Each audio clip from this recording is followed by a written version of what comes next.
6 मधील राजकीय वातावरण आज चांगलेच रंगतदार झाले आहे। गडचांदूर शहर विकास आघाडीच्या उमेदवारांच्या समर्थनार्थ भव्य रॅली आणि विकास सभेचे आयोजन करण्यात आले। नागरिकांचा उत्स्फूर्त सहभाग पाहायला मिळाला। चला पाहूया हा खास रिपोर्ट। गडचांदूर शहरातील प्रभाग क्रमांक 6 मधून गडचांदूर शहर विकास आघाडीच्या उमेदवारांनी आज आपली ताकद दाखवणारी भव्य रॅली काढली। रॅलीला सुरुवातीपासूनच नागरिकांचा मोठा प्रतिसाद मिळत होता। अनेकांनी उत्साहाने यात सहभाग घेत उमेदवाराप्रती विश्वास व्यक्त केला। या रॅलीत माननीय निलेश भाऊ ताजने तसेच प्रभागातील उमेदवार केशव डोहे आणि सो अश्विनी उईके यांनी नागरिकांशी थेट संवाद साधत प्रभागाच्या सर्वांगीण विकासाची हमी दिली।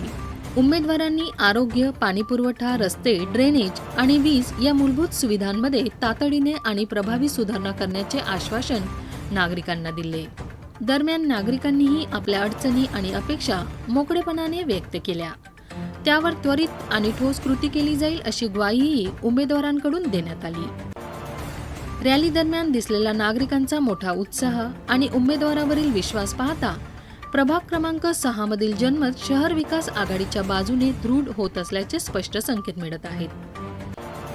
गडचांदूरमध्ये निवडणुकीची रंगत दिवसेंदिवस वाढत असून आगामी निवडणुकीत प्रभाग क्रमांक 6 मधील मतदार कोणाला संधी देतात याकडे आता सर्वांचेच लक्ष लागले आहे।